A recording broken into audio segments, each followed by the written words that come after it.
/Panic Gaming Society. Why is your head so big?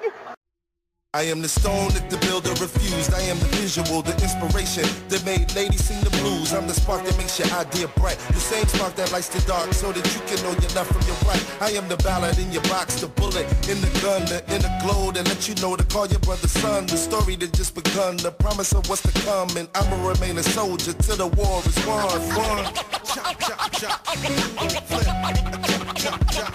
Flip. Chop, chop, chop. Hola /Panic Gaming Society. This here's T-Rex, and this is the first podcast I've gotten to do in a while. Reason it's been so long is just been really busy, a lot of personal issues, and some issues with the company as well, but they're all worked out, and everything's actually pressing forward really smoothly.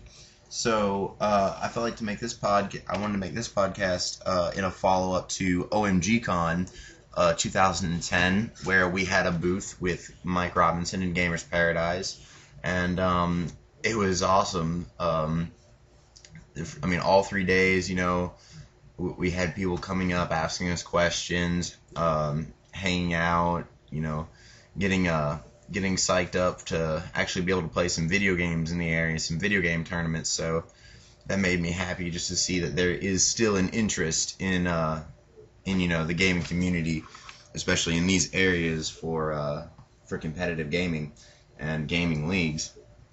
And as you know, our Super Street Fighter 4 ranking battle season ended at the end of May, and I haven't said this over the podcast. Congratulations to Chris Smith for winning that season, and congratulations to him also for coming to the Invitational and winning. And it was, if you were there, you know it was a magical performance. Lots of things that no one expected to happen.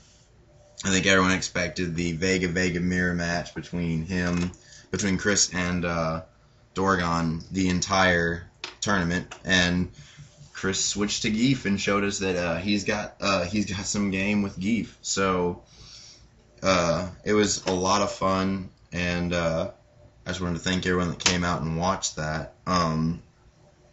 Also wanted to just give a shout out to all of you people that we made friends with over the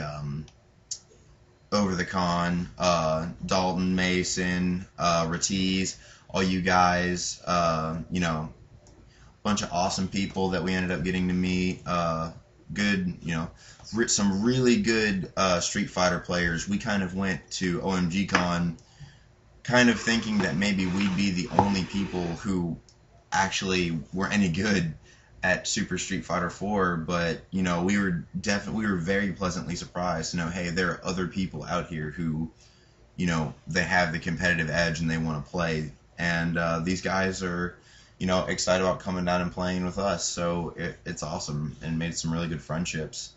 But on the same note, we came to OMGcon thinking we would just dominate Street Fighter, and we certainly didn't dominate Street Fighter, but we did very well for ourselves. I think in every Street Fighter tournament, a /Panic member got in top 3, so I was really happy with that, even with the kind of cruddy rule sets that they set forth. I'm not sure why. I had a lot of people asking me why the rules were the way they were, and to be totally honest, the only answer I have is time constraints.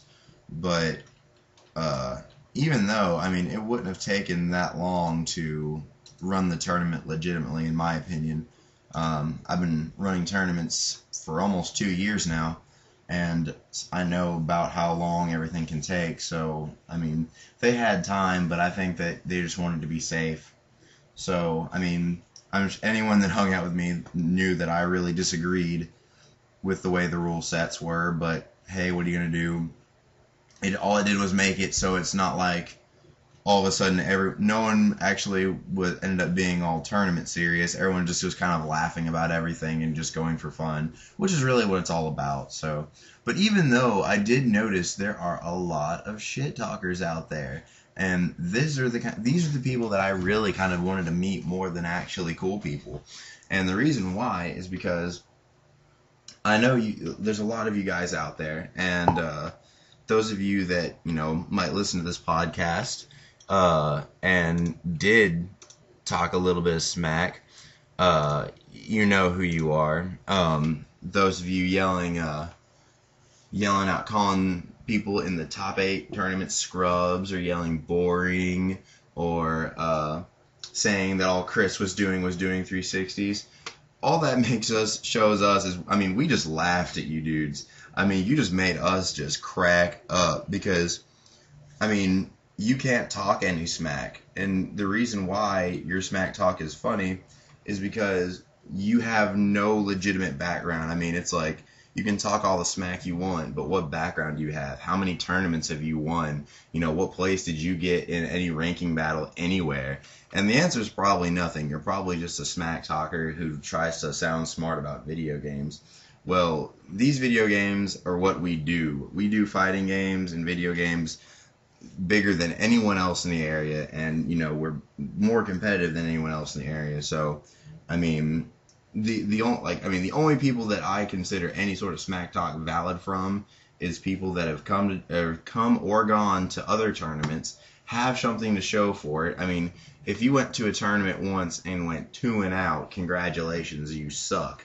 But it's like, you know, if you've been to a couple tournaments, and, you know, say your first tournament you went 2-0, and then you start building back up, and, you know, you start getting in top 8, you know, top 10, then hey, you know, you have a legitimate call. But if you honestly don't know anything about the game, don't talk about it. It was obvious to us.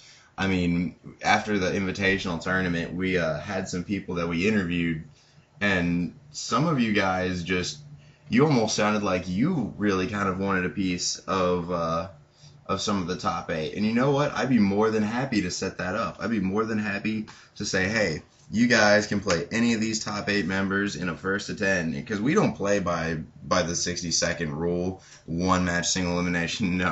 No, you can't play some turtle character the entire 60 seconds, get 3 hits and run away. No, you actually have to play. You actually go by man rules.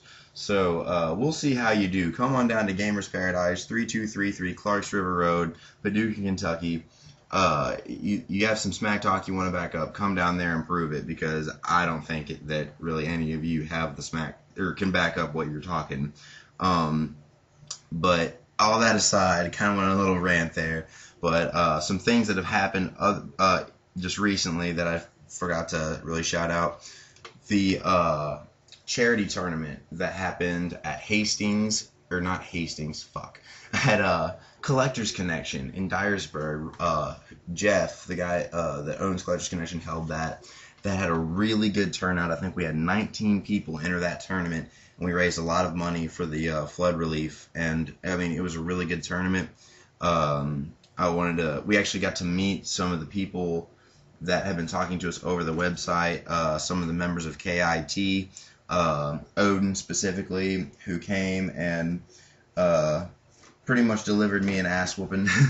I mean, showed me that I really need to rethink the way I play my Akuma, and showed me that, you know, I'm not as good as I really think I am. Some of us all need a little bit of a wake-up call, but I was really proud to say that Chris Smith, the guy that basically Mr. Untouchable in tournaments kind of lately, I mean, he's been winning almost everything he enters, came and he took that tournament as well. So it was a really good performance, and I was really happy to see that, you know, Slash Panic is still kind of on top in the competitive gaming scene around here. So